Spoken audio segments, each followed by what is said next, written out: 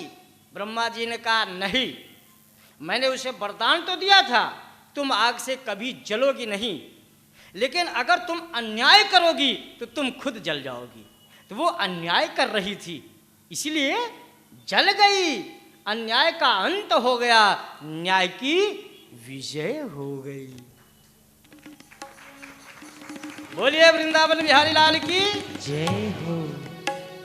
अनेक प्रकार के अस्त्र शस्त्र प्रहलाद के ऊपर चलाते हैं, लेकिन कोई फर्क नहीं पड़ता। प्रहलाद तो अपने हृदय में परमात्मा को याद किए हैं, परमात्मा को भजन कर रहे हैं। जैसे भगवान की भक्ति अगर आपके मन में आ जाए तो बड़ा आनंद आता है। नित्य प्रति अगर आप भगवान की भक्ति करते रहेंगे, भगवान का सेवन करेंगे, भगवान को स्नान कराएंगे, भगवान का ध्यान रखेंगे, तो भगवान आपको जरूर याद करेगा। ऐसा नहीं कि एक दृष्टांत छोटा सा याद आता है। एक संत थे, उन्होंने अपने घर में एक शालिग्राम की मूर्ति रखा। शालिग्राम, शंख और तुलसी तीनों लोगों को एक साथ में रखना चाहिए। शालिग्राम के पास तुलसी जी जरूर होनी चाहिए, तभी पति और पत्नी में प्रेम रहेगा। पता लगा शालिग्राम को दूर रखे हैं, तुलसी जी को दूर रखे हैं, तो पति पत्नी में युद्ध होगा। इसलिए शालिग्राम, तुलसी, शंख एक साथ रखना चाहिए। तो संत जो है अपने घर में शालिग्राम रखे थे। तो संत कहीं गए थे, अपने शिष्य से बोले, बेटा ऐसा करना, शालिग्राम को भोग लगा देना, स्नान करा देना, आरती कर देना, मैं 2 दिन बाद आऊँगा। उसने कहा ठीक है। उसने क्या किया कि शालिग्राम को सिंहासन पर रख करके जमुना जी में स्नान कराने गया। तो जैसे जमुना जी के घाट पर पहुंचा तो जमुना जी के किनारे एक जामुन का पेड़ था, उसमें काले काले अच्छे अच्छे जामुन लगे थे। शिष्य ने देखा जामुन का पेड़, पके पके काले काले जामुन दिखाई दिया, बड़ा प्रसन्न हो गया। उसने सोचा, अरे ये जामुन अगर मिल जाए खाने को तो बड़ा आनंद आएगा। सबसे पहले देखती है आँख, और उसके बाद सबका काम चालू होता है। जब आँख रसगुल्ला देखेगी तभी जीभ लप लप लप लप बोलेगी, और जब आँख नहीं रहेगा तो नाक सुगंध लेगी, तब जीभ आगे निकलेगी कि कोई अच्छी चीज़ महक रही है। या कोई बोल दिया कि यहाँ पर ये पकवान बना है, कान से सुनने के बाद भी जीभ आगे बढ़ने लगेगी, है ना। तो उसने देखा जामुन का पेड़, बड़ा प्रसन्न हो गया। उसने इधर उधर पत्थर देखा कि कोई पत्थर मिले जामुन तोड़े। तो पत्थर जब नहीं दिखा तो सोचा कि अब गुरुजी तो है ही नहीं है, ये शालिग्राम जो है इन्हीं से मार के तोड़ते हैं जामुन। सिंहासन से भगवान को उठाया अपने हाथ में, खींच के मारा पेड़ में। जब खींच के मारा पेड़ में तो शालिग्राम तो चले गए जमुना जी में, और खूब जामुन गिरी। अब वो शालिग्राम को भूल गया, जामुन ढूंढने लगा। खूब जामुन इकट्ठा किया, अब बढ़िया आराम से खाया। जब खा लिया, पेट भर गया, तब उससे शालिग्राम की याद आई कि शालिग्राम कहाँ गए। पहले लोग अपना पेट, किसी के शादी ब्याह होगी, कहीं होगा, तो लोग रिश्तेदारों का ध्यान नहीं देंगे, पहले अपना देखेंगे। जब अपना पेट भर जाएगा तब याद आएगा, करी वो फलाने भोजन किए हैं कि नहीं, वो भोजन किए हैं कि नहीं, पहले अपना। तो जब पेट भर गया तो उसने सोचा शालिग्राम कहाँ है, लगा ढूंढने। जब शालिग्राम कहीं रहेंगे तभी तो मिलेंगे। उसने सोचा है लगता है शालिग्राम हमसे रुष्ट होकर जमुना जी में चले गए। अब उसने सोचा कि जब मैं जाऊंगा तो गुरुदेव पूछेंगे कि शालिक राम कहाँ गए, तो मैं क्या बताऊंगा, फिर गुरुदेव मुझे मार कर निकाल देंगे। उसने सोचा कि चलिए कोई बात नहीं, एक बढ़िया काली सी जामुन सिंहासन पर रख दिया और ले आकर के आश्रम में रख दिया। दूसरे दिन गुरुदेव आए। गुरुदेव ने कहा क्यों बेटा, शालिक राम को स्नान करा दिए? बोले हाँ हाँ गुरुजी, स्नान भी करा दिए, भोग भी लगा दिए। तो गुरुदेव ने देखा, बोले अरे चंदन तो नहीं लगाए शालिक राम को, चंदन क्यों नहीं लगाए? बोला गुरुजी भूल गए। बोले नहीं नहीं, तुम झूठ बोल रहे हो, तुमने स्नान भी नहीं कराया होगा। अब गुरुदेव जो है शालिक राम को उठाए और एक पात्र में, कटोरा में शालिक राम को पानी में डाल दिए और उसके बाद हाथ से लेकर रगड़ के नहलाने लगे। और जैसे गुरुजी रगड़ने लगे शालिक राम पिछड़ा हो गए। जामुन तो थी, जामुन फूट गई। तो गुरुजी नाराज हो गए, इधर आओ रामदास। हाँ गुरुजी। अरे ये क्या हो गया, देखो देखो शालिक राम मिट गए।